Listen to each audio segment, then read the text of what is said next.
माँ की खराब सेहत ने नेहा को अत्यधिक चिंता में डाल दिया। डॉक्टर ने आवश्यक परीक्षण के लिए शाम को बुलाया था। छोटी बहन कनिका को आज ही दिल्ली लौटना था। वे साशा के साथ बैठकर सभी आवश्यक कार्यक्रमों की रूपरेखा तय कर रही थी। तभी रमेश का फोन आया। मैडम, मैं आपकी गाड़ी सागर ले जाऊं? आप तो अभी यहीं हैं।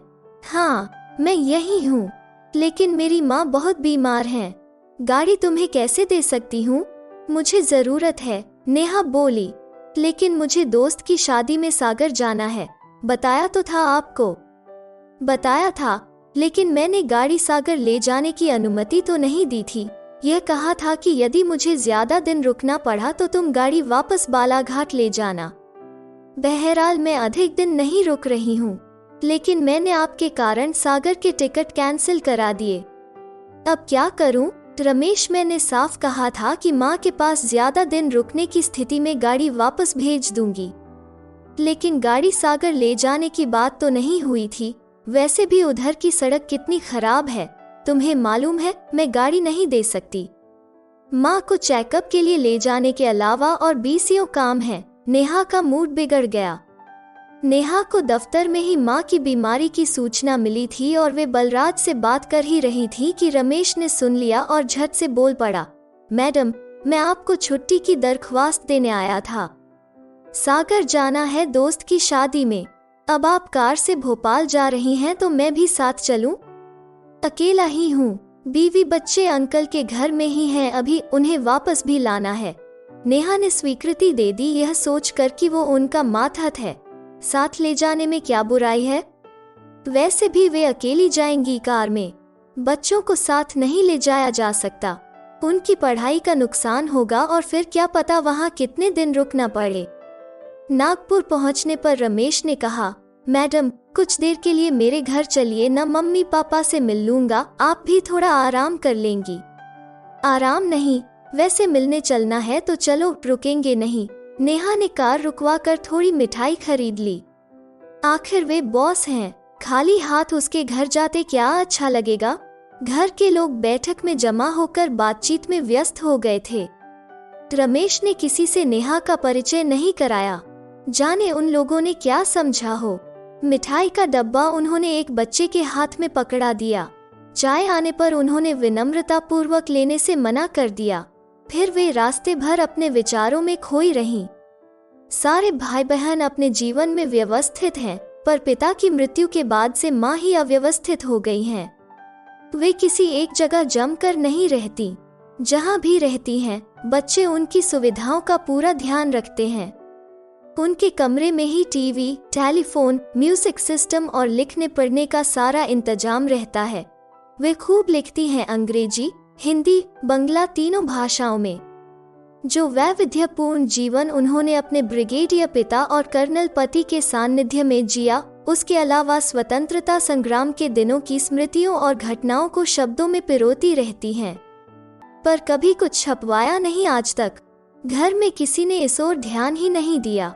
वे कितना मधुर गाती हैं इस उम्र में भी।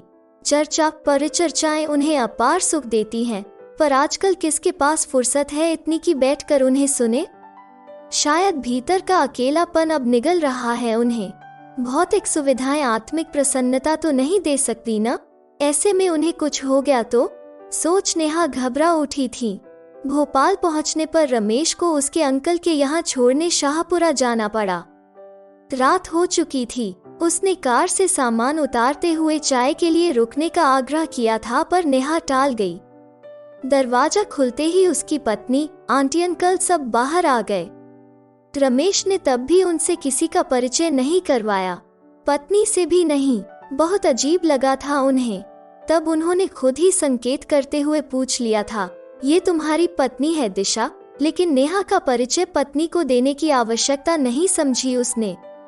उसे छोड़ने के बाद वे माँ के घर चली आईं और अब वो गाड़ी मांग रहा था ताकि पत्नी व बच्चों के साथ शान से दोस्त की शादी में जा सके। कितना खुदगर्ज है यह आदमी। नेहा का मन खिन्न हो गया। रमेश दफ्तर में कभी उन्हें अभिवादन नहीं करता। वो सोचता है कि यह नौकरी करके वो एहसान कर रहा है।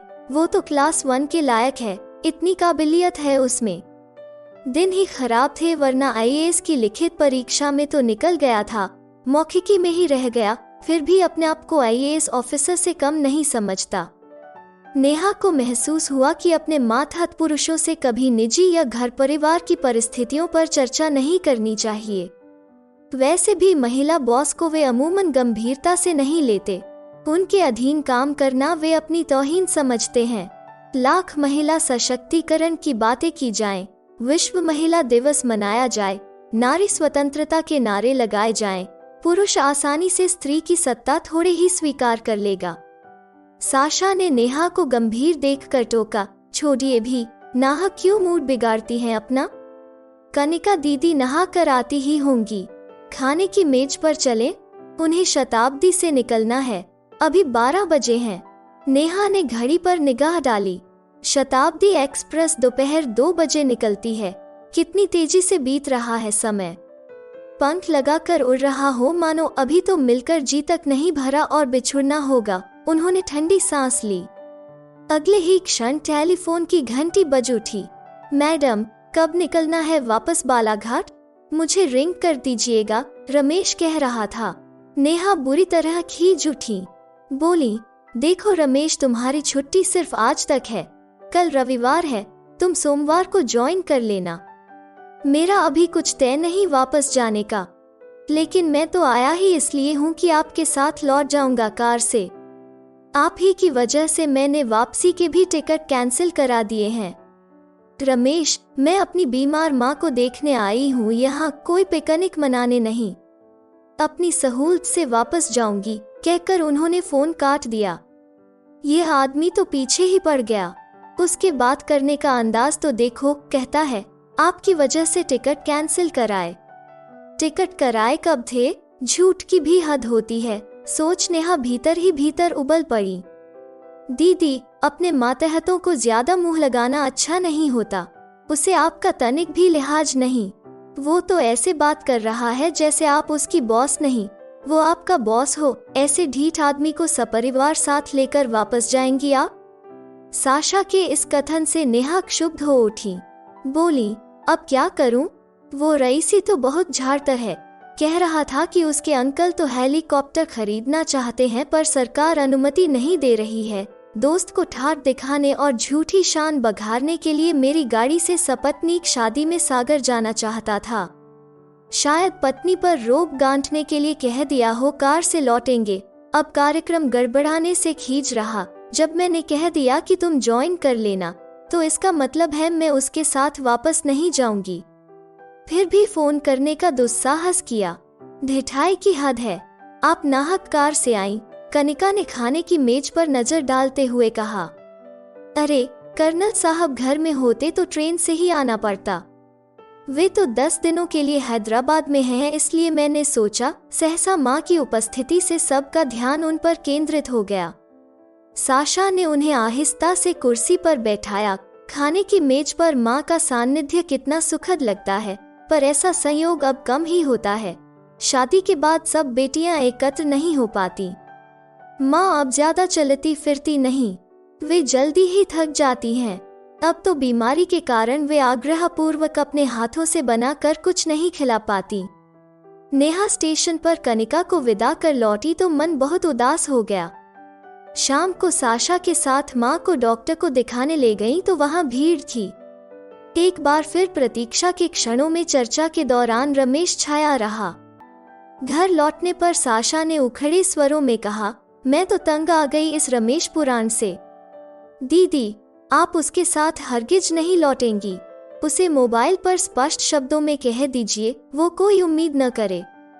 लेकिन साशा, वो दफ्तर में कहता फिरेगा मैडम ने धोखा दिया। तो कहता फिरे, इस बार चली जाती हूँ, आइंदा उसे कभी साथ लेकर कहीं नहीं जाऊंगी। बर्दाश्त कर लेंगी उसके कुनबे को पूरे 12 घंटे? हाँ, यह बात तो है। मन मार कर चुपचाप बैठे रहना होगा, तो फिर उसे मना कर दीजिए, कह साशा ने उन्हें मोबाइल फोन थमा दिया। लेकिन साशा, मैं तो कह ही चुकी हूँ कि मेरे वापस जाने का अभी तय नहीं, तुम सोमवार को ज्वाइन कर लेना, नेहा बोली। तो एक बार और कह दीजिए। वो बेवकूफ है। साशा बेहद गुस्से में थी। तभी अचानक माँ की आवाज सुनाई दी। अच्छा, थोड़ी देर बाद कह दूंगी, कहकर नेहा माँ के पास चली गई। माँ बहुत उदास थीं। उनके आग्रह पर वे 2 दिन और रुक गईं। तय किया कि रात को सफर शुरू करेंगी। बलराज खा पी कर दिन भर सो लेगा ताकि रात को परेशानी न हो। माँ की तीमारदारी से संबंधित सारी हिदायतें शीतल और साशा को देने के बाद नेहा कुछ निश्चिंत थी। अब सूटकेस में अपना सामान रख रही थी, तभी कॉल बेल बजी। द्वार पर रमेश खड़ा था। सोचा, फोन करके आपको परेशान करना ठीक नहीं, इसलिए घर चला आया पूछने कब निकलना है। मैं भी रुक गया हूँ। सोचा अर्जित अवकाश ले लूंगा। दरअसल दिशा भी यही चाहती है कि आपके साथ ही लौटे, वो बोला। उफ, कह नेहा ने दोनों हाथों से अपना सिर थाम लिया। तो दोस्तों, आपको ये कहानी कैसी लगी? प्लीज लाइक करें और रोज नई कहानियों के लिए चैनल को सब्सक्राइब जरूर करें। धन्यवाद।